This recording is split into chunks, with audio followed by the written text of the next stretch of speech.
So നമ്മൾ നോക്കാൻ പോകുന്നത് എങ്ങനെയാണ് ഫുജിഷ്കയുടെ വാൻ ആപ്പിൽ ഒരു പേയ്മെൻറ്റ് എൻട്രി ചെയ്യാന്നുള്ളതാണ്. സോ അത് തന്നെ നമ്മൾ വന്നിട്ട് നമുക്ക് പേയ്മെൻറ്റിൽ പോവാം.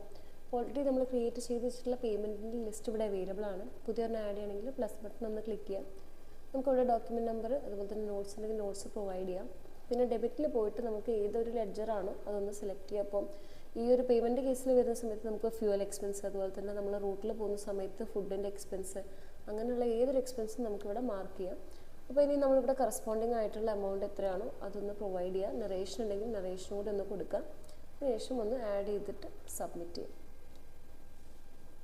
സോ വൺസ് അത് സബ്മിറ്റ് ചെയ്തിട്ടുണ്ടെങ്കിൽ ഈ ഒരു പേയ്മെൻറ്റ് കംപ്ലീറ്റ് ആയിട്ടുണ്ട്. ഇനി ഇതിൻ്റെ റിപ്പോർട്ട്സിൻ്റെ സെക്ഷൻ വരുന്ന സമയത്ത് നമ്മൾ ബാക്കിൽ പോവാം. റിപ്പോർട്ട്സിൽ പോയിട്ടുണ്ടെങ്കിൽ നമുക്ക് അടിയിൽ പേയ്മെൻറ്റ് റിപ്പോർട്ട് എന്ന് പറഞ്ഞിട്ടുള്ള റിപ്പോർട്ട് അവൈലബിൾ ആണ്.